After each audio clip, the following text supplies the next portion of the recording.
whole time.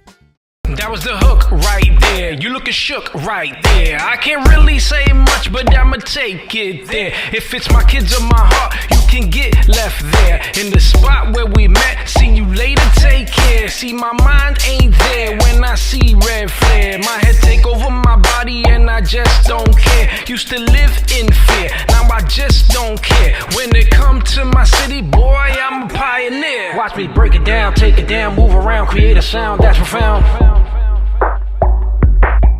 Watch me break it down, take it down, move around, create a sound that's profound.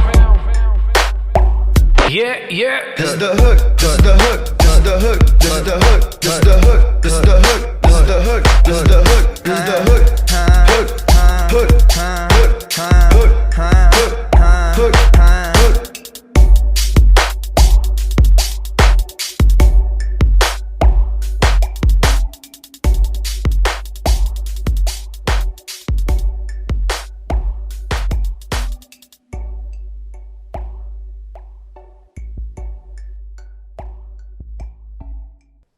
Hi, and welcome to Performers on Performing. I'm Aaron Tornberg. I run One Broadway Collaborative. We're hosting this show. This is our 14th episode, and I'm very pleased to have somebody who is local to Lawrence, who I've known for a little while through a group that comes to us, the Brothers in Arms group. But he has hidden talents, and his hidden talents are what we're going to explore tonight. So welcome, and what did you say I should call you? How about this?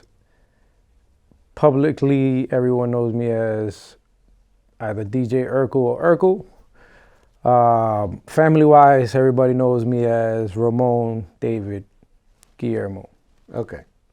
So I wanted to get into that a little bit at the beginning because, you know, a name is important. So I was just wondering how you got that name Urkel and what that came from and what you think of it. So the name Urkel came from the character from the show Family Matters. I don't know if you remember that 90s show. I remember it, yes. When I was in elementary school, my glasses were, you know, the big glasses with the little hole in the middle. Right. Ironically, I was always clumsy, so my glasses always used to break. And a good friend of mine by the name of Ken Lawson, one day he jokingly said, "Oh my God, you look like Urkel," because my glasses broke and I had to tape them up here and I had to tape them up here. So I'd go to school with my broken glasses because I couldn't afford anything, or my parents couldn't afford anything. Growing up in Lawrence in the 90s, 80s, it was a little different. So I never liked the name. Yeah. Never liked the name. But it stuck. And early on, my friend Kent used to rap. Well, he used to be the DJ, and I always used to try to rap.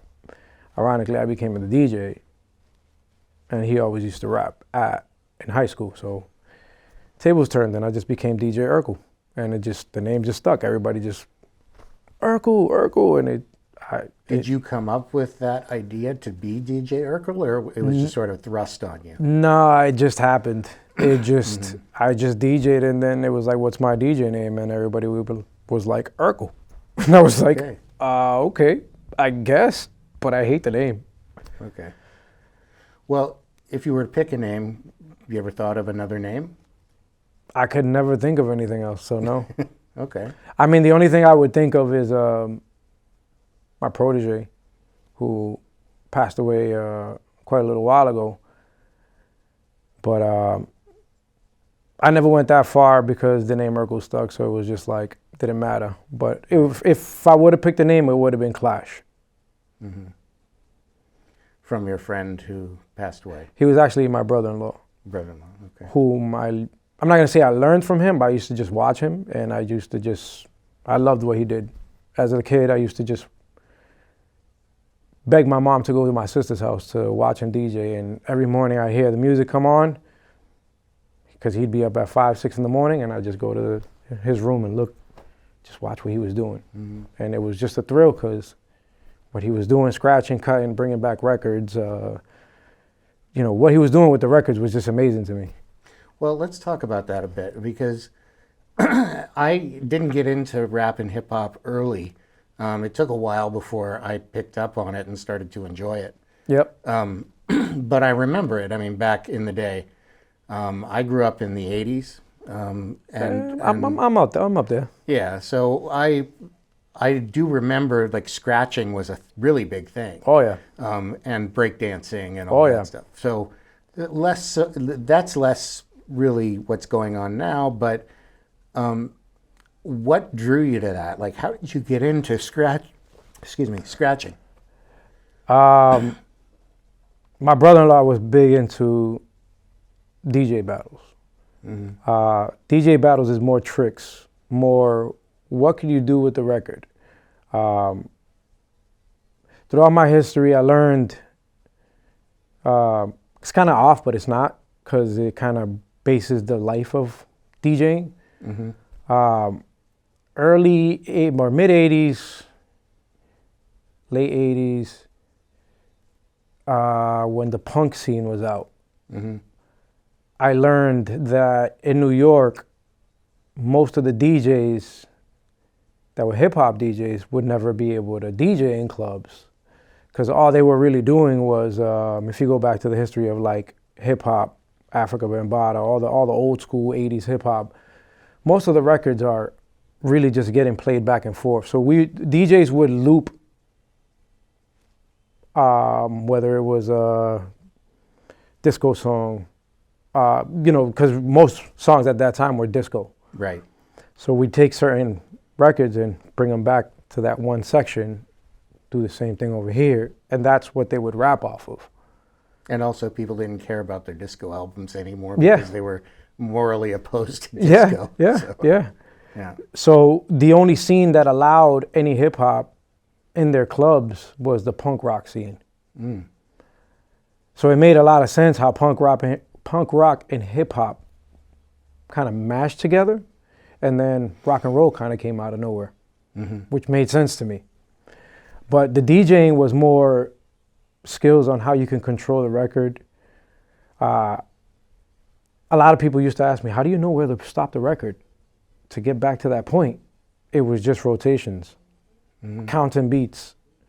A lot of people don't realize it's counting beats per minute, or saying my record is spun 2.5 times, let's spin it back 2.5 times. And we would mark our records with stickers to know we went back 2.5 times, and it was at the 12 o'clock or it was at 3 o'clock.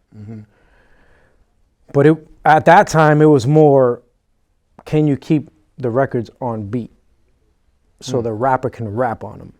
That's hard, because you had to fight with the motor on the turntable too, right? Yeah. Well, until the Technique 1200 came out. Right. I mean, once they started actually making equipment for it. But Right. I mean, initially, I think it was just people with record players, right? Yeah. But there was a blow up in New York where there was a lot of riots. People were breaking into record stores, all that stuff. And that was initially, I could recall, it was like 92, 93. My father had my father had won the lottery. I think he won like 5,000. And at that time, it was like 89, 90. My father had won 5,000. My brother-in-law didn't have no DJ equipment. So my father, him and him were really, really tight. And my father literally took $1,000, went to New York, bought him all the DJ equipment, because it was just the biggest thing now. Now every place in Delancey, on Fordham, they all had DJ equipment. My father explained this to me. He's like, oh yeah, we went over there, we bought him the equipment. I paid $1,000 for something that went for $2,000, and he came home with his equipment. And it was just crazy, because I'd never seen that here in Lawrence. when I started seeing him DJing, that was when a lot of the breakdancers were out. Right. I remember my brother-in-law had 2 dancers that would just do tricks. You know, they just like the DJs doing tricks. He'd come up, the 2 dancers would go and they dance, they flip each other over. It was like a routine. It was insane. Part of the show. Yeah. Right. And I guess I fell in love with that. Yeah. I fell in love with the fact that I seen that he would throw parties. I think I was 11, 10, and I would go to parties and jams they would throw. Oh my God, I forgot the name of the club. But it was a very popular club in Lawrence, right off of Park Street, where the Portuguese club is. It was back there. Mm-hmm.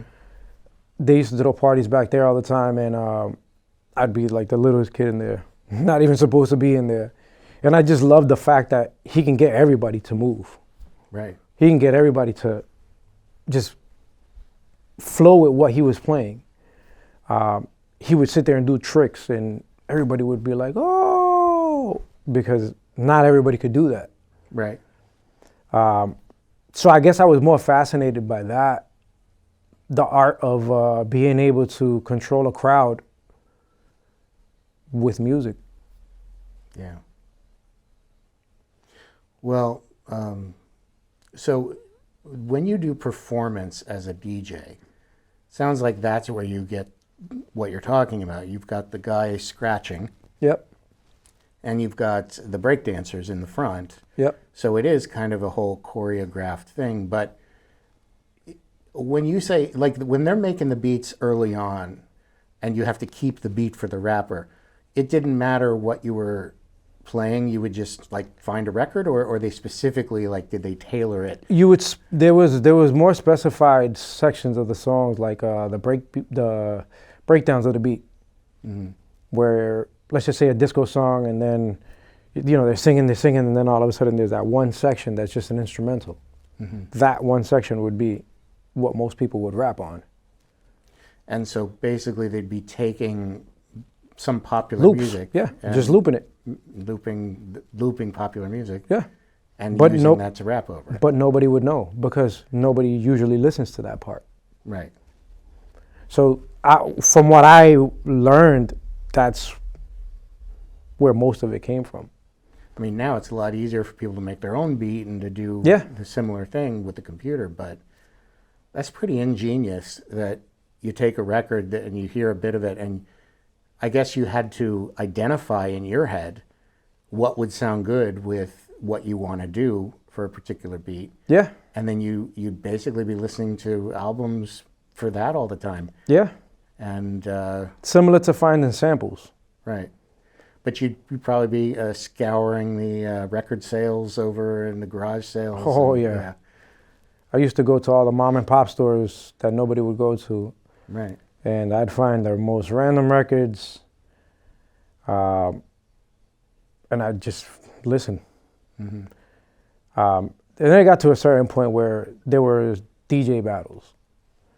This was like late 90s, mid 90s, late 90s. There was a lot of DMC battles. Those battles were based on tricks, scratches. Who has the most unique scratch? Who could do fun things with the records? Who can make a storyline out of your routine? I remember I did like 2 DJ battles, and it was just too much for me because I would never have enough time to prepare my routine correctly. Yeah, it's probably a lot of work. It's a lot of practice, man. It's a lot of the same repetitive, being on point with it. Now, I don't think any DJ now would be able to even compare to what we used to have to do, because now everything's on a computer. You pop it on left or right and you go on. Before, we used to take the needle. We used to have to find the spot where we needed to play. Or we used to have to mark the records with stickers. So we would mark them, and then you would have to put the needle right at that spot. And if it wasn't the same spot, you had to put your headphone on and find it. You had to get the right groove as yeah, well. Correct. And you had to find the right groove, and it's not. I'm happy where I came up, because right now there's sync buttons that you can hit a button and You can mix it, and people think that, oh, he's nice. No, you're not. You just match the song by hitting the sync button, and you match the beat. Anybody can do that. Right. I can teach you to do that by showing you how to count beats per minute. And you'll instantly know what a beat per minute is in 30 seconds of a song. Right.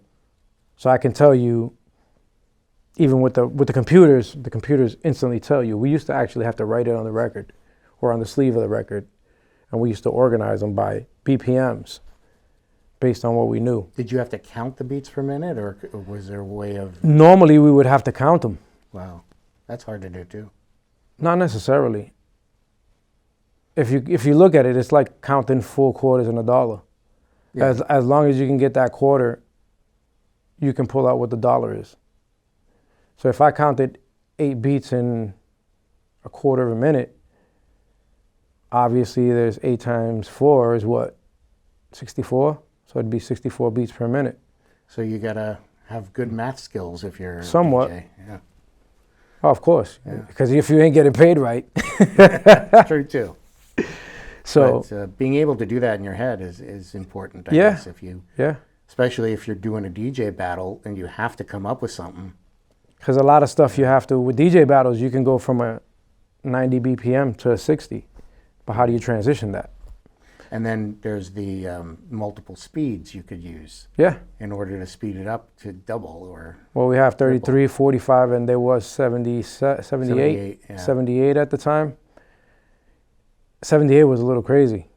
Yeah, I don't think many people would do that, but you might go up to 45 and Yeah. really get the room up, Yeah. And a lot of people don't even realize that there's small records like this called 45s. Yeah. There's not only 12-inch records. So we With a big hole in the middle. Yeah. They used to have to get the adapter to put it in to Right. make sure it fit right. I used to get all my reggae records like that. Oh, So I used to go to Boston with a couple DJs from here, which were like Jara and DJ Sun and DJ Deadeye. We used to go to Boston and we used to buy all the reggae records straight from the Jamaicans. Mm-hmm. And we were more fascinated at this small little record than anything. But that was more when the times were more mixing. It wasn't more DJ battle. Reggae DJs always used to get mad at me because I used to scratch on reggae records. Right. And they'd be like, you don't scratch on reggae. I said, I scratch on whatever I want. I'm a DJ. That's right.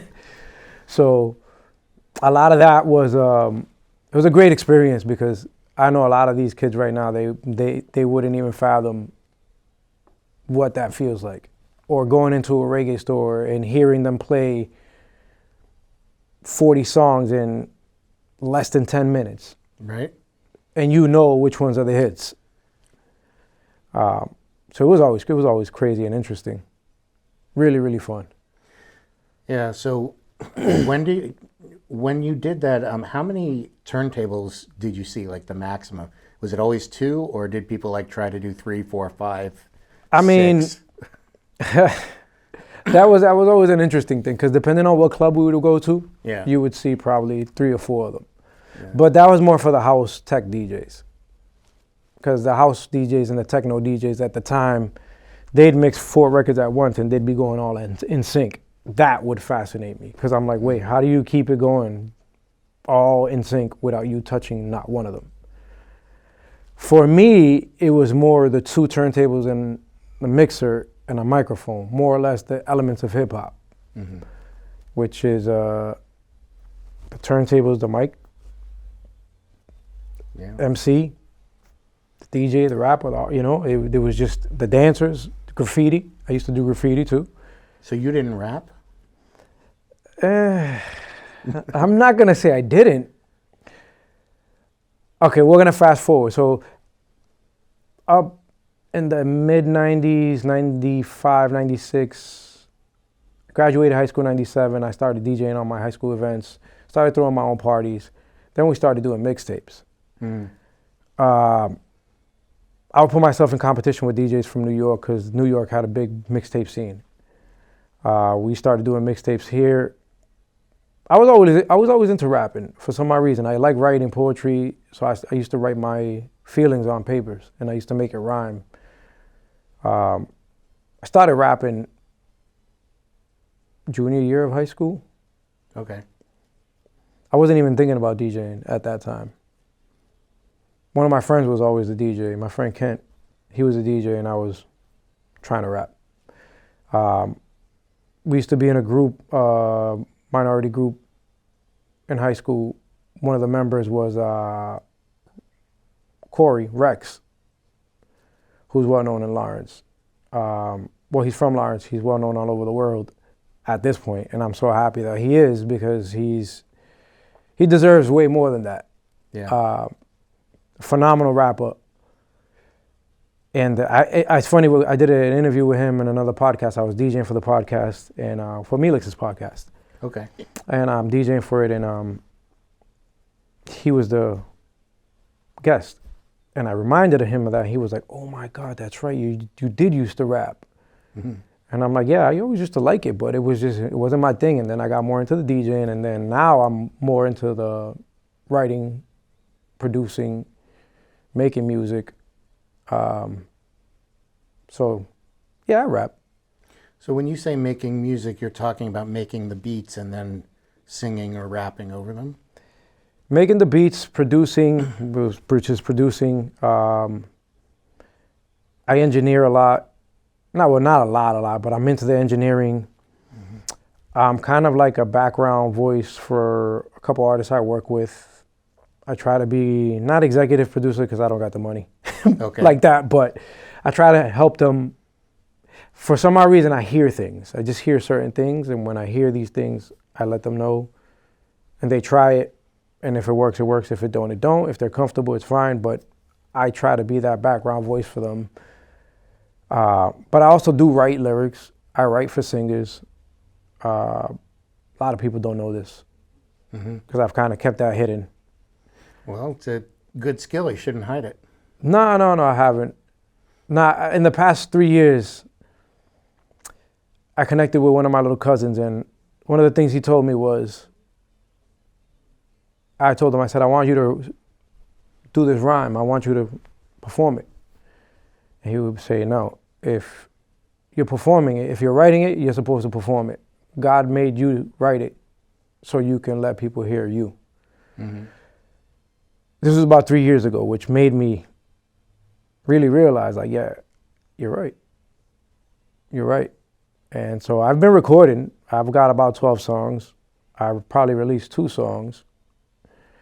Got a video that I kind of showed a clip of on social media, but I have the video up on YouTube. I just got to take it off private, and Okay. I'll expose it to the world. And then we got a couple more visuals that we're working on, and I think there's like 5 more songs that we still got to master, but we've been working. Nice. And so you went from being a DJ to being a more popular DJ. Can you tell us what that process was, how that happened? Oh. So Because you started, you say, right, we're leaving off like you're junior, right? Yep. And people, are they calling you Urkel yet? Or Oh man, were they? Yeah. Everybody knew me as Urkel. Nobody knew Right. my real name. Even though they went to high school with me, nobody knew my real name. Right, which is? Ramon David Guillermo. I just want to repeat it a few times. No, so that's people fine. who are watching, That's fine. that that's your real name. Okay, 'cause I know everybody calls you Urkel that we see. You know? Ironically, at first my DJ name was E, just because I didn't want to call myself Urkel. Then it turned into Urkel because they were like, dude, everybody's gonna know that, and everybody was just calling me Urkel. Yeah. And I'm like, yo, E. No, Urkel. No, E. It just stuck. Then I started throwing parties. My father used to be a bar back at a club. He never used to get home till 3, 4 in the morning. Mm-hmm. I used to throw jams at the YWCA, YMCA. We used to rent halls all the time. On Nights of Columbus, you name it. By the age 16, I was making pretty good money for a 16-year-old, 17-year-old.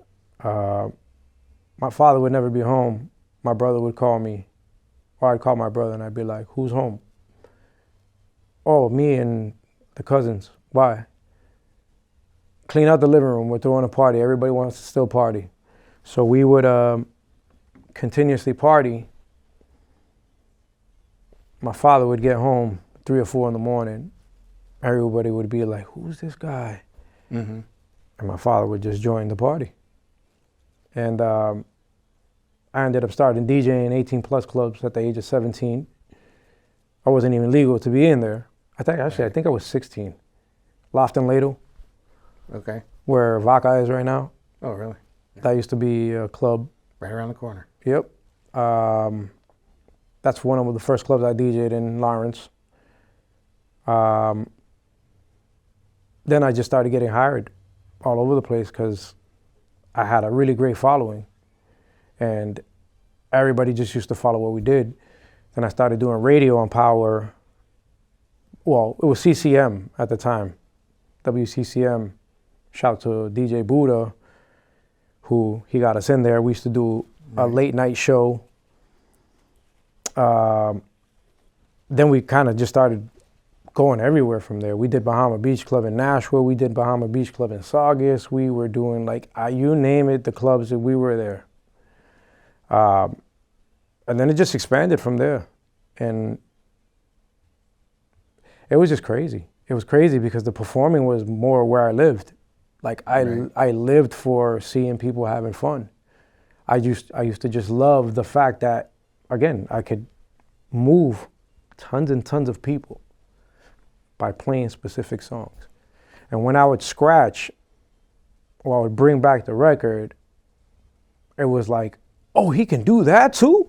Wow. Yeah. And I would see people stop and stare. Sometimes I would get like stage fright and be like, whoa, and mess up. Ironically, my name is Urkel, so it didn't matter.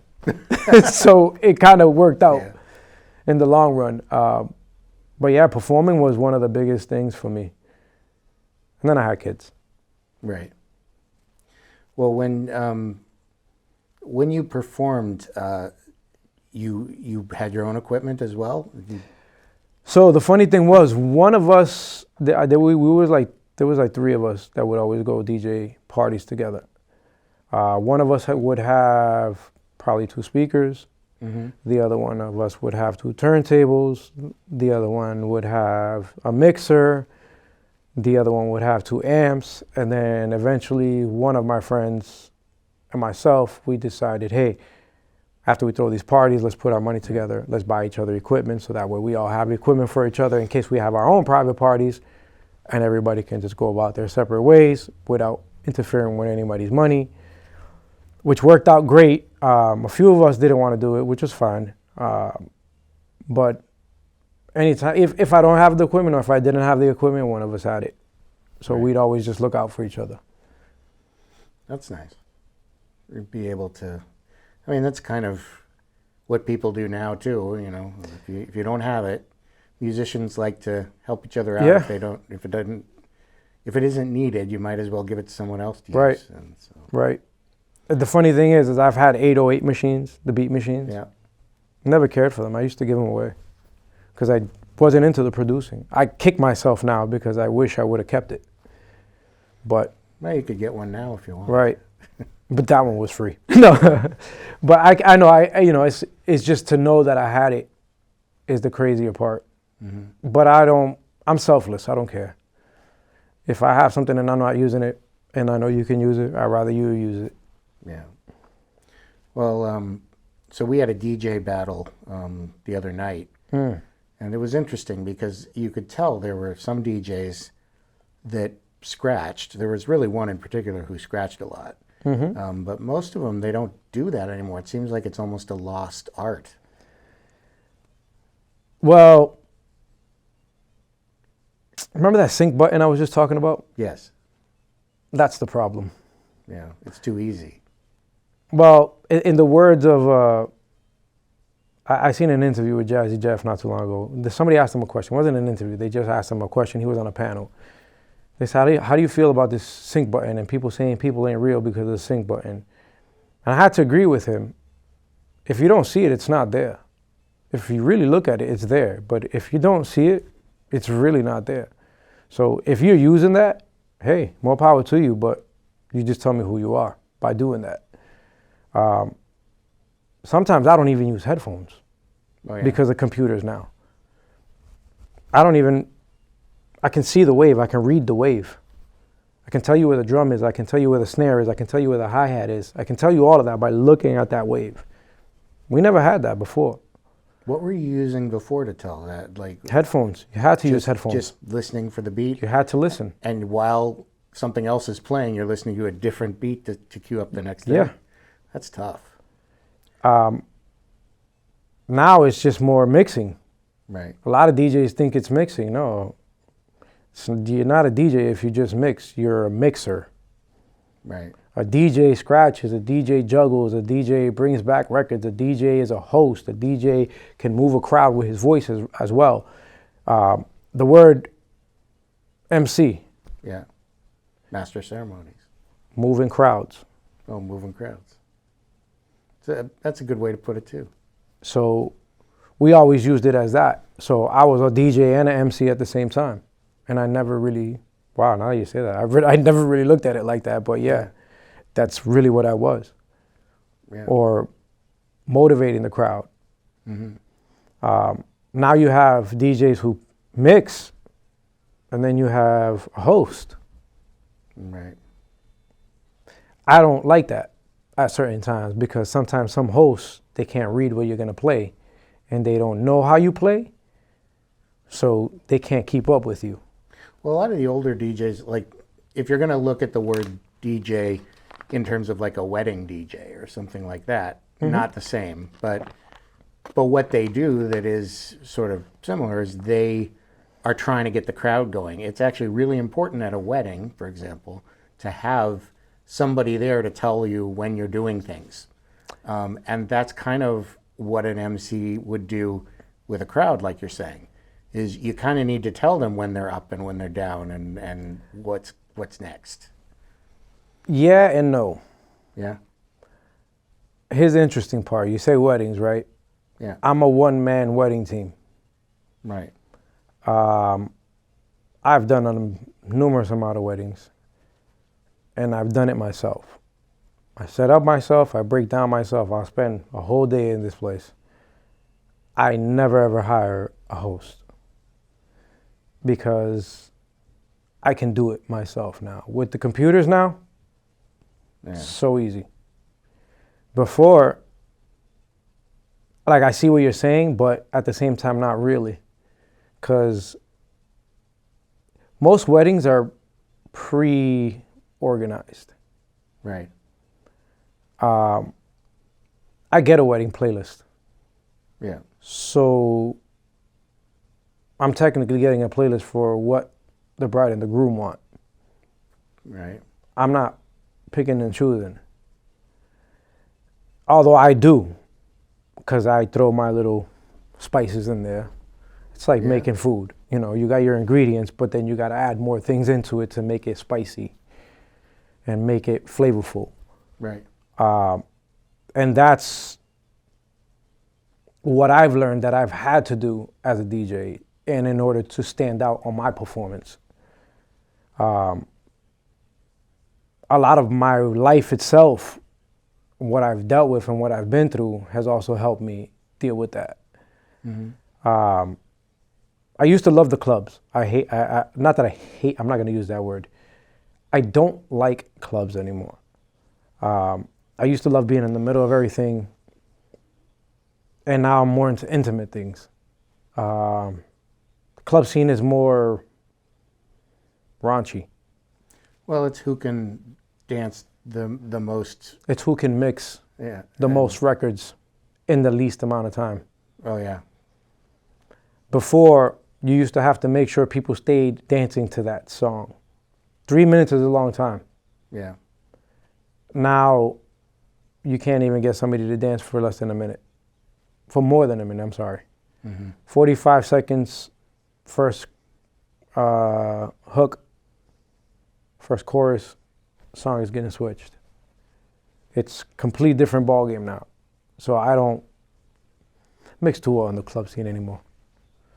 But, I mean, whatever. Yeah. It's okay. I'm okay with it. Yeah. So, what did you do? Like you said, you started getting popular, and then you had kids. Did you keep DJing at all, or you just kind of cut it off for a while? I DJ'd, but it got a little tough. My kid's mom, she was a teacher. Well, I have two kids' mom. The first one, she worked at college in Boston, so I would have to obviously watch my kid in the morning. It wasn't easy going to work, getting home at 3, 4 in the morning, and then waking up at 6 to watch my kid. So I kind of let it go a little bit. I kind of focused more on mixtapes, where I started writing a lot of rhymes, and I would, back to the mixtape thing, and rapping. That's where I kind of started evolving into my rapper DJ thing. Right. I would rap in the beginning of the mixtape, and then I would play all these popular songs. But it was always hard to actually DJ a club and take care of my kids. So I kind of let go a lot of the DJing. I'm not going to say I regret it.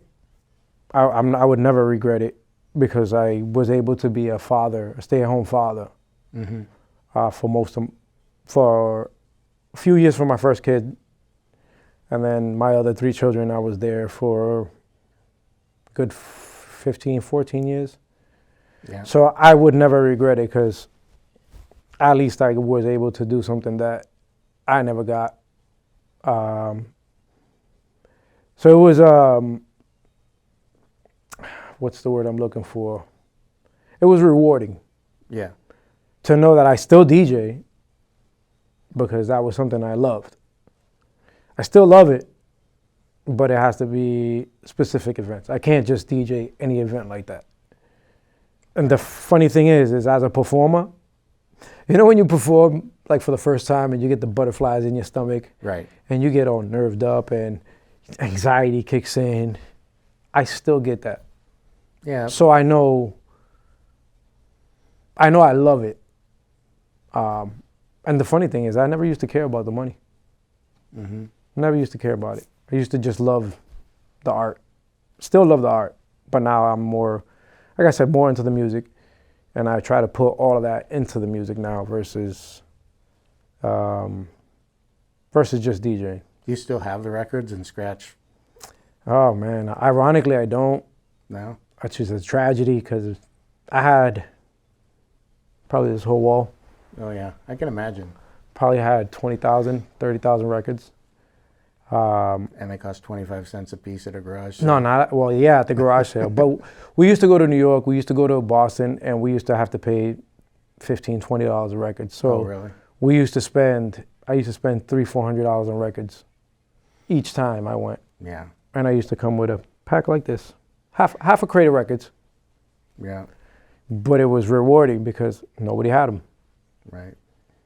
Now it's different. I can download a song and forget about it. Right. Now, let's just say this. I'm so in tune with what I do, I can easily, if you tell me I want that song played next, I can download that song in 2 seconds if I don't have it. Right. So I like the technology, but it's just how do you really utilize it to make it work to your advantage? And that's the problem with a lot of DJs now. They forget the essence of what DJing is, and they think it's just mixing. Well, I think it goes back to what's tactile and what's not. Like computers make things unreal. Like having them on the computer is sort of like, it's all there, right? There's something interesting about having, like, I'll give you an example. I went to Europe when I went to England for like 2 weeks. Yep. When I was 18. And I carried, I think it was like 120 cassettes on my back. And, you know, because I didn't want to be without my music. So I took 120 cassettes on my back, and that's heavy. Yep. A laptop's a lot lighter. Yeah, and for it's sure. not tactile, but like it's so important for me to have the music with me. And now they made it so easy that people take it for granted. Yeah. But, you know, every record I bought was a decision. Yeah. You know, it wasn't like I just would download a whole bunch of songs. I actually had to go to the store, look for the record. I had to know that the artist was good because I don't want to spend my money on garbage. Correct. So I had to be really sure that I wanted this record. It's a whole different experience. See, now when I go to do a party, I acknowledge I got 40,000 songs to pick from. Am I really going to need all these songs? No. So I embrace the fact that I can carry that much music. Right. But I'm not so fond of it because it's just too much music. Right. So what happens nowadays is that you can go to a party and you'll have 7 different DJs play the same thing, back to back to back. And that's because most DJs now, they just have a set playlist, what's popular, which is cool, but it doesn't make you stand out. Right. So that's the one thing I loved about the records. The records make you stand out.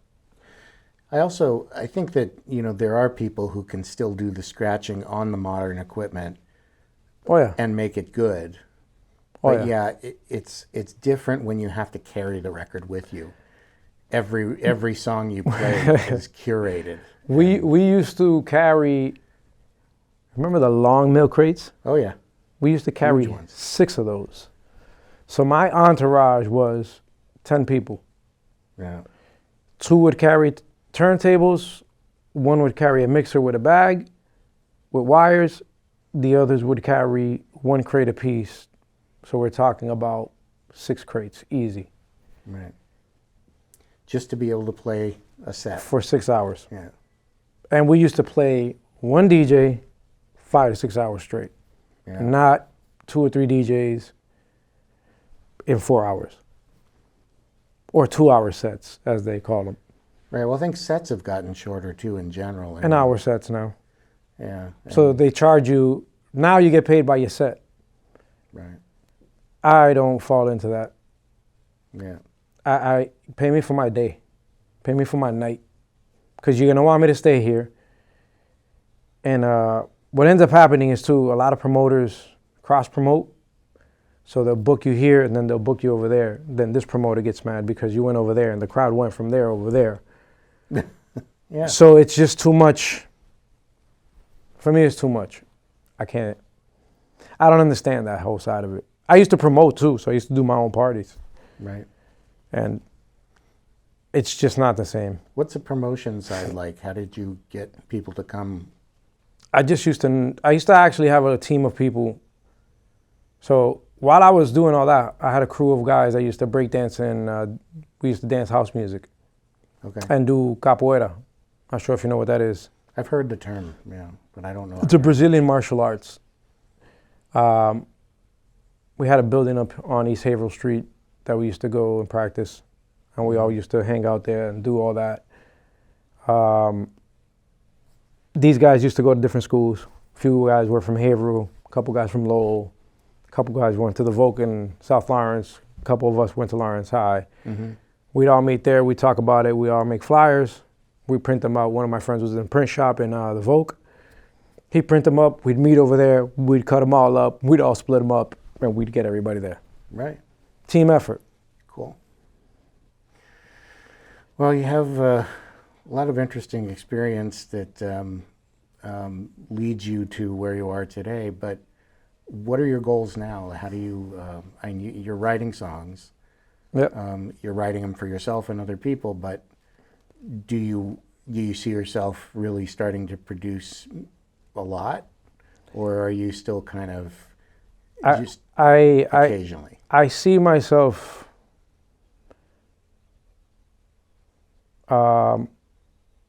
opening a new horizon of music in the New England scene. Okay. It was a vision I had a long time ago of doing a show with a lot of artists from New England. Ironically, there's a DJ Khaled out there, but I had that vision years ago.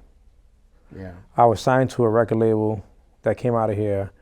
I was signed to a group called 360. We traveled quite a few places, met a lot of people.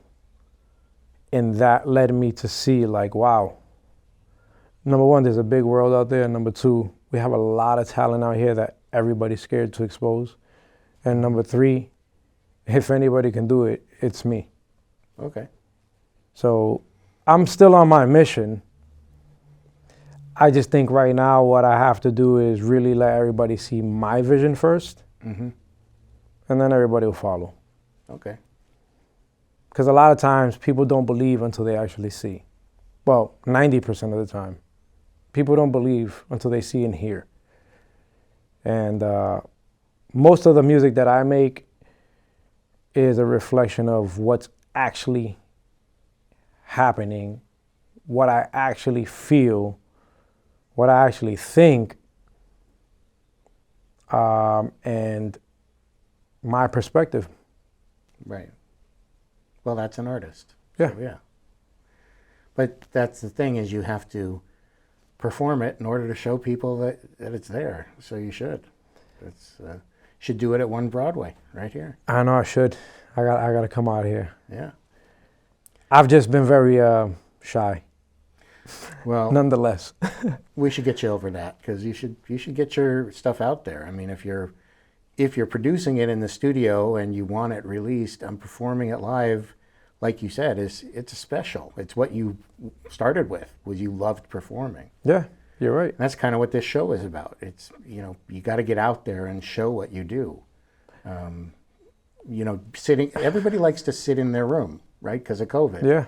And they do their beats and they do their rap, and they do it. Then they record themselves on their computer on YouTube.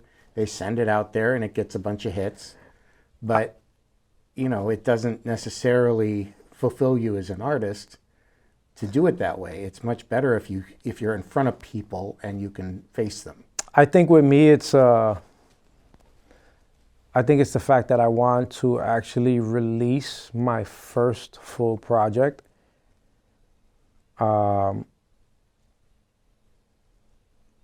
Just so people can hear the difference of what new albums sound like, and because I only say that because now a lot of albums that come out, there's no concepts behind it. There's no storyline. I've been trying to explain this to my kid too. You're right. And let's just say my project I'm working on, there's quite a few interludes that really talk real things. Well, you want to make a concept album, it sounds like. And that's great. One of my interludes I did after one of the meetings with Brothers in Arms, and I was kind of in my feelings. The name of the song is Real Monsters. Mm-hmm.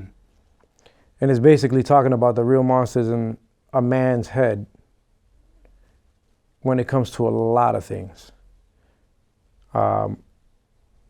It was a very interesting night, and when it happened, ironically, I heard the beat. I really didn't do anything to the beat, and then that day, it just all came out.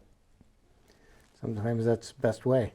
And it's really talking about like the real monsters that live in our heads. That voice that speaks and tells us the bad, the good. It's kind of a back and forth with, let's just say I'm talking to myself, and then the devil starts talking to me. Yeah. So it's interesting. And stuff like that is part of what the interludes break down, the whole concept of what's coming next. Right.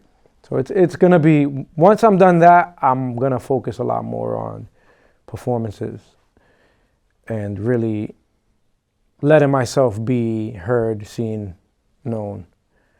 I get a lot of, oh, don't you feel weird being a 44-year-old rapper? No. Why should you? And I'm not a rapper, I'm an artist. Yeah, I think there's very much a focus in the music industry in particular on you do everything before you're 25 and then that's it. Nah. If you don't get it before you're 25, then what are you doing, right? You should have already had this. And Yeah. I disagree. I'm still doing stuff. Of course. And That's like somebody telling you to give up on your dream. Right. And I don't think there's ever an age limit for a dream to be fulfilled. Yeah. So American Idol and all those shows, that's Right. what they're about. A lot Right. of times, the best episode is like what is her name? Susan Boyle, who gets Yep. up there and doesn't look like she's going to do anything amazing, and then she does something amazing. Yep. And that's why, when I say I want this project to come out before I even start performing, that's the reason why I want the project to come out. I want people to actually listen before they see a lot of visuals. Mm-hmm. And then I want them to see how the visuals coincide with the actual songs. It's gonna be fun. Yeah, I can't wait to hear it. For sure. When do you think it'll be done? Honestly, I could say a year, but it might take less time than that. Okay. It just depends on how much how much time I really go into the studio to make it happen. But right now, I do have a song with it's a reggae hip hop song. I did a song with a reggae artist by the name of Kokiman. He's from Lawrence as well. Mm-hmm. We do a back and forth. He does Jamaican, like reggae, and I rap. And then I have another visual that's out. It's called The Hook. Mm-hmm. Me and my little cousin randomly wrote this. We were in the kitchen. We just wrote. We recorded it, pre-recorded in the kitchen, and then we went to the studio, mastered it. Couldn't come up with a hook. So I said, here's the hook. And the hook is literally, this is the hook. Okay. And we just had fun. It was a fun record. And is that already released or not yet?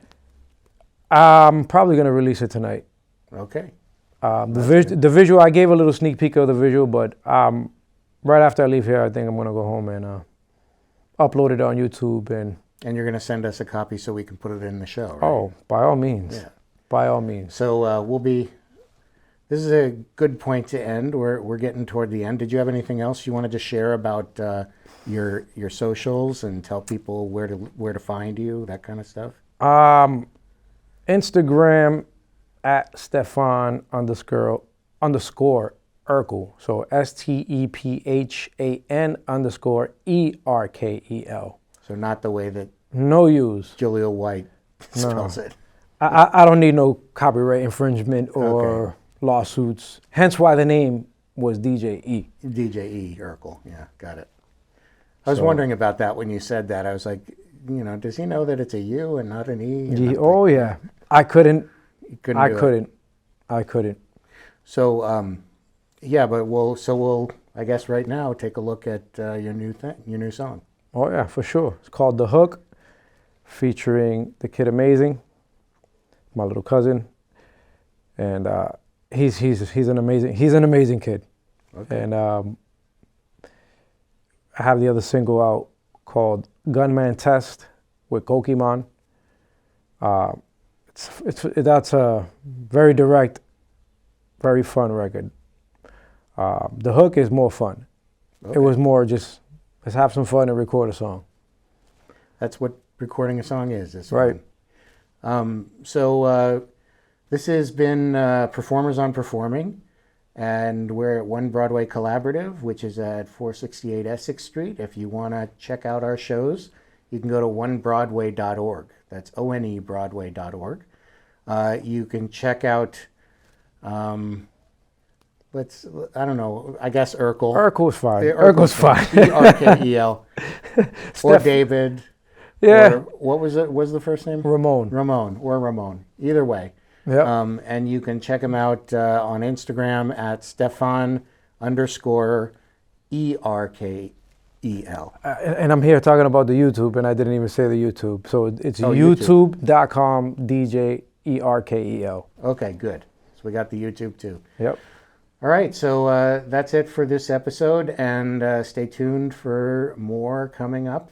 And I'm Aaron Tornberg. Have a great night. Well, if a good man test, then we put them to rest. Booyaka, booyaka, good on and all them stress. If a good man test, then we put them to rest. This the program, boy, you end up in a mess. It's time we let the bounce come out. Too many rappers spitting for clout, without a doubt. We getting tired of what we hearing coming out your mouth. We don't believe your tactics. Go back to your mommy's house.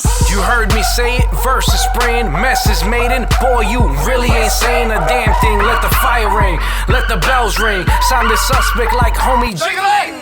Come with it, son, you can't come test me. The missing element, I'm not no MC. I'm like a frenzy, my hip ain't empty. Your people sense me, I'm on you plenty. Hearing my voice and you still can't fathom the fact. Got more hits than you with just one track. Call reinforcements if you want to attack. Cause you ain't packing no Mac in the back of the act. A big boy can't breathe when he rap. Ain't no room, I let my pun state the facts. I'ma talk my shit, and you should've known that. Don't even know what made me snap, homie, and that's facts. Well, if a good man test, then we put them to rest. Booyaka, booyaka, good on and all them stress. If a good man test, then we put them to rest. This the program, boy, you end up in a mess. Well, if a good man test, then we put them to rest. Big 40 fire, fly out and all them stress. If a good man test, then the good man gone. Me woulda walk him up and shock him up in various form. Them no healthy and health, and them straight and strong. So me a embrace me mark and glut the gunman. So booyaka the sound, then the gunman them like. But in a gun business thing not end up alright. Cause another man dead, so blood a run red. Things a get serious, so the road boy them sweat. Gunshot in on the ear, fussy hole disappear. Gunman bring action, so the fussy hole a fear. Gunman hooking on the arm, ring the alarm. Not calling farmer, not call no Babylon. Boy, you better visualize before me mark I go bust. That in a gun business thing I get dangerous. Well, if a good man test, then we put them to rest. Booyaka, booyaka, good on and all them stress. If a good man test, then we put them to rest. This the program, boy, you end up in a mess. Watch how we get busy, Goki man get the glizzy. Booyaka, booyaka. Point them out, leave them dizzy. Which one, them a sissy. Me kick box and thumb fling them off like a frisbee. Let it burn, they all ushers, leaking like gushers. Watch them all start rushing. Oh, if you want fi test the eye, them end up in a nozzle and me show fi boys Bow eye. and arrow got them wrapped like a pharaoh. Dun, dun, dun, dun. Make them feel the bone marrow. Tell them I go end up in a ratty man sorrow. Them live to see today, but them not live see tomorrow. Then we put them to rest. Booyaka, booyaka, good on and all them stress. If a good man test, then we put them to rest. This the program, boy, you end up in a mess.